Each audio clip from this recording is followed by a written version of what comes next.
পিতৃক বিচাৰি জাপানৰ পৰা আহিল পুত্ৰ জাপানীজ পুত্ৰ আৰু ভাৰতীয় পিতৃৰ 20 বছৰৰ মূৰত মহামিলন পুত্ৰক দেখি সকলো বৈ আহিল পিতৃৰ এই ফটোখনৰ আৰত আছে প্ৰায় 22 বছৰ পুৰণি এক সম্পৰ্ক যি আজি চৰ্চাৰ কাৰণ হৈ পৰিছে 21 বছৰীয়া হল পুত্ৰ নাম ৰিন টাকাহাটা ডাঙৰ দীঘল হৈছে জাপানত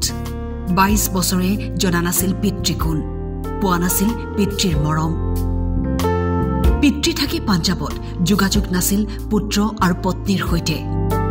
ৰিন এবছৰ হওঁতে বিবাহ বিচ্ছেদ হৈছিল পিতৃ-মাতৃৰ সকলো যোগাযোগ বিচ্ছিন্ন হৈ পৰিছিল এফালে এবছৰীয়া ৰিন পিতৃ মৰম অবিহনে ডাঙৰ হ'বলৈ ধৰে স্কুলৰ পিছত মহাবিদ্যালয় আৰু তাৰ পিছত বিশ্ববিদ্যালয় এদিন ইউনিভাৰ্চিটিত ছাত্ৰ-ছাত্ৰীৰ পৰা বিচৰা হ'ল এটা ফেমিলি ট্ৰী অৰ্থাৎ এখন আলোকচিত্ৰ য'ত থাকিব পৰিয়ালটোৰ সকলো সদস্য কিন্তু প্ৰজেক্টটো ৰিনৰ বাবে বৰ কঠিন হৈ পৰিছিল ৰিনে নাজানিছিল পিতৃৰ নাম মাতৃক সুধিবলৈও সাহস কৰা নাছিল কিন্তু এদিন সুধিয়ে পেলালে মা মোৰ দেউতা কোন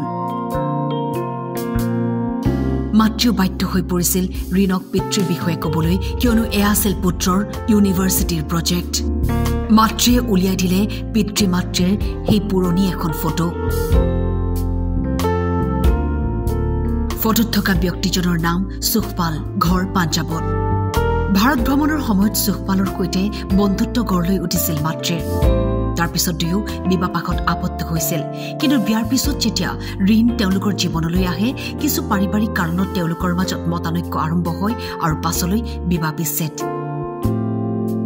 পুত্ৰই 20 বছৰৰ পিছত পিতৃৰ ফটো দেখি আবেগিক হৈ পৰিল সিদ্ধান্ত লৈছিল পিতৃক বিচাৰি উলিয়াব একো চিনি জানি নোপোৱা এখন দেশলৈ আহি পুত্ৰই দিনে ৰাতিয়ে পিতৃৰ সন্ধান চলালে আৰু অৱশেষত ৰিনৰ সন্ধান সফল হ'ল 20 বছৰৰ পিছত জাপানীজ পুত্ৰ আৰু ভাৰতীয় পিতৃৰ মহামিলন হ'ল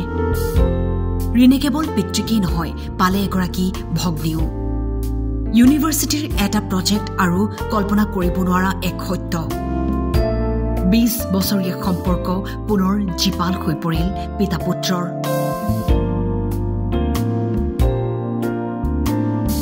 নিউজ ডেস্ক টাইম 8